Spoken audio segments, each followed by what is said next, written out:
Le projet a commencé par avoir des formations en entrepreneuriat féminin pour les enseignants. Et ça, je trouve que c'est une belle initiative. Pourquoi? Parce que les enseignantes, quand elles enseignent, donc elles n'ont pas une grande idée sur l'entrepreneuriat et encore plus sur l'entrepreneuriat féminin. Personnellement, j'ai assisté à la formation et j'ai vu l'enthousiasme des enseignantes et le déclic a été effectué suite à cette formation. Donc, ils ont été outillés pour transmettre les connaissances en termes d'entrepreneuriat féminin pour leurs élèves. Grâce aux ateliers qui portent sur l'entrepreneuriat au féminin, on a réussi à avoir parmi nous des femmes modèles du milieu professionnel qui ont aidé et qui ont coaché nos étudiantes pour être des futurs entrepreneurs. On a aussi invité des structures d'appui, des structures de financement qui vont aider demain nos étudiantes dans le marché de l'emploi. Le programme le plus connu aujourd'hui est le programme RIDET, dont on est partenaire et on fait de plus en plus des formations concernant cette ligne de financement qui est aujourd'hui la première en Tunisie. Toujours dans le cadre de l'entrepreneuriat féminin et dans le cadre de EP Tunisie Niger, dernièrement, donc, on a proposé toute une liste de mentors de nos adhérentes pour qu'elles soient impliquées dans les événements, dans les ISET, dans les régions, lors des événements autour de l'entrepreneuriat féminin. Donc, on a assuré ce mentorat et ce coaching avec d'autres intervenants de l'écosystème entrepreneurial. Je trouvais que la notion de la synergie entre l'entrepreneuriat, au féminin, entre l'enseignement supérieur et le genre, c'était vraiment une synergie très intéressante et innovante. La Tunisie a un nombre record de femmes diplômées des universités. C'est autour de 70% femmes qui sont diplômées des universités et aussi des ISET, presque le même pourcentage. Malheureusement, quand elle va chercher de l'emploi, donc elle trouve des difficultés. L'objectif de l'approche par compétence, c'est de favoriser l'intégration des diplômés de l'ISET dans le marché du travail. Elle prépare les étudiants selon les besoins de l'industrie. On a invité pratiquement la majorité des entreprises de la région, donc on a eu des conventions.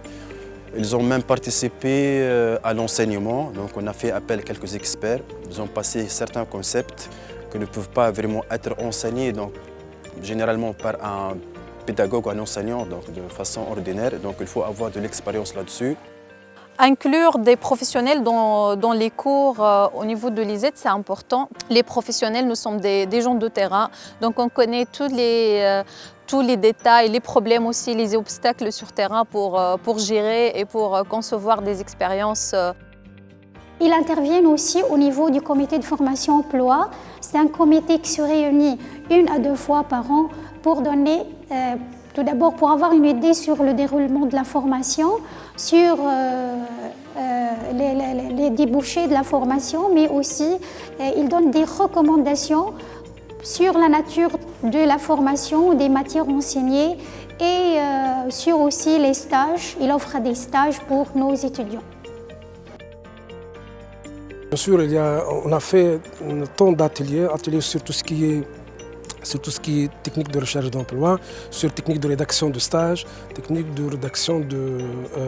aussi de recherche de stage, surtout pour les étudiants en terminale, pour pouvoir arracher de stage et surtout rédiger leur rapport de PFE, leur rapport de projet de fin d'études. Comme quoi, la capacité de rédiger un document et de bien préparer un document, ça fait partie de l'employabilité de l'étudiant. On a élaboré un guide de stage avec des annexes, avec des journaux de stage.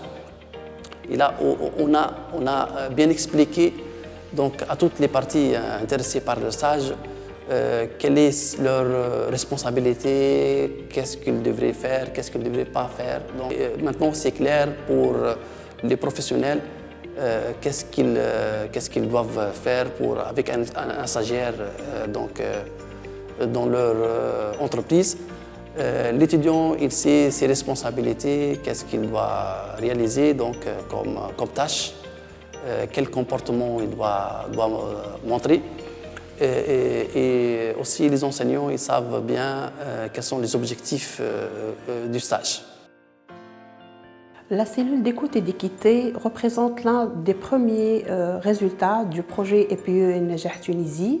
Et avec la cellule d'écoute et d'équité, on a pu collaborer avec le milieu socio-professionnel et signer plusieurs conventions qui ont permis à nos étudiants d'intégrer facilement le marché de l'emploi et d'être en contact direct avec leur milieu social, culturel et aussi professionnel.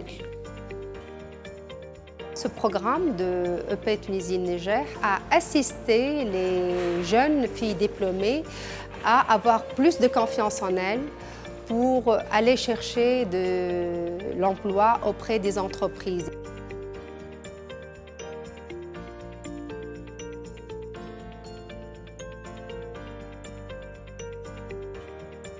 Dernièrement, à travers deux projets, on a pu entamer aussi l'axe de la recherche appliquée, c'est pour moi le plus important. Je pense que le Centre de développement et de recherche va être une très bonne initiative. En tant qu'industriel, on va confronter des problématiques pour développer des produits. On va s'adresser à l'ISET pour nous orienter vers le bon chemin et d'avoir un très bon produit. Faire des formations courtes à l'ISET Sidi Bouzid pour nos employés, c'est une très bonne opportunité pour nous.